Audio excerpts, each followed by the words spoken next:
네, 고용진 수석대변인입니다. 윤석열 후보가 조직적 불법 행위를 묵인한다면 윤석열 후보도 공범입니다. 윤석열 후보 지지자들의 불법 행위가 날로 심각해지고 있습니다. 보도에 따르면 윤석열 후보 지지자들의 단체 카톡방에 사전투표 기표용지 인증샷이 줄줄이 올라오고 있다고 합니다. 명백한 불법 행위입니다. 현행 공직선거법상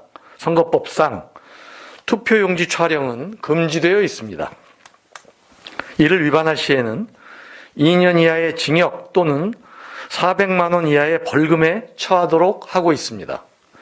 뿐만 아니라 공개된 투표용지는 모두 무효입니다. 중앙선거관리위원회는 증거가 인멸되기 전에 보도로 밝혀진 단톡방들에 대한 신속한 조사가 필요합니다. 사실이 확인되는 대로 투표용지를 공개한 자들을 사법 처리로 엄단하고 공개된 투표지들은 모두 무효로 처리해야 합니다. 선거법상 투표관리관은 선거인이 투표용지를 촬영한 경우 현장에서 촬영물을 회수하도록 되어 있습니다. 다수의 단톡방에 기표용지 촬영물이 잇따라 올라오고 있다는 것은 투표소에서의 관리 감독이 제대로 이루어지지 않고 있다는 방증입니다. 향후 본투표 당일에 이러한 범법 행위가 재발되지 않도록 투표소 관리 감독 및 단속을 더욱 철저히 강화해야 합니다. 무엇보다 윤석열 후보와 국민의힘 선대본부의 즉각적인 조치가 필요합니다. 모든 불법 행위를 샅샅이 조사해 자진 신고하기 바랍니다. 만일 이를 조직적으로 독려하거나 방조한다면 윤석열 후보도 공범의 법적 책임을 피하기 어려울 것입니다. 다음 논평 드리도록 하겠습니다. 윤석열 후보는 방역 정책을 이용해 지역 감정을 조장하려 합니까? 윤석열 후보가 유세에서 벌이는 지역 감정 조장이 도를 넘고 있습니다. 어제 윤 후보는 대구 유세에서 정부의 코로나 초기 대유행 대처를 폄훼하며 민주당 정권 사람들이 대구 봉쇄, 대구 손절이라고 했다.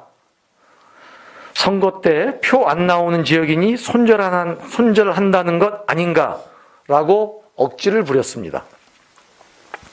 아무리 표가 급해도 국민 건강을 지키는 방역 정책을 지역 감정 부추기기에 악용하는 것은 용서받지 못할 망언입니다. 코로나 초기 전국 각지에서 대구 시민들이 어려움에 위문품을 보내며 고통을 함께 나누었습니다. 전국의 의료인들이 줄을 이어서 자원봉사에 나섰고 광주광역시는 중환자에게 병상을 제공했습니다. 정세균 당시 국무총리는 대구에 상주하면서 코로나 방역을 지휘했습니다. 윤 후보의 망언은 코로나 극복을 위해 온 국민이 하나가 되어 힘을 합쳤던 노력을 모독하고 지역 감정을 조장해서 분열시키려는 것입니다. 정부를 믿고 진료와 처치에 적극 협조했던 대구 시민들의 의식마저 격화시키는 것입니다. 국민을 보듬고 통합해야 할 대선 후보가 가는 곳마다 분열시키고 선동하는 발언으로 국민의 마음을 헤집어 놓으려 하다니 용서하기 어렵습니다. 오히려 범정부적인 방역 정책에 있어 당시 제 역할을 못한 대표적인 인물은 윤석열 당시 검찰총장이었습니다. 신천지 압수수색을 거부하고 대구 코로나 확산 차단 노력에 찬물을 끼얹었습니다. 윤 후보야말로 대구 방역의 회방꾼이었습니다. 대구 방역의 혼선을 초래했던 것부터 제대로 사죄하고 용서를 구하기 바랍니다. 윤 후보는 유독 대구 경북 지역을 방문할 때마다 지역 감정을 조장하는 낡은 레퍼토리를 반복하는데 이는 절대 선택하지 말아야 할 후보가 누군지 명확하게 말해줍니다.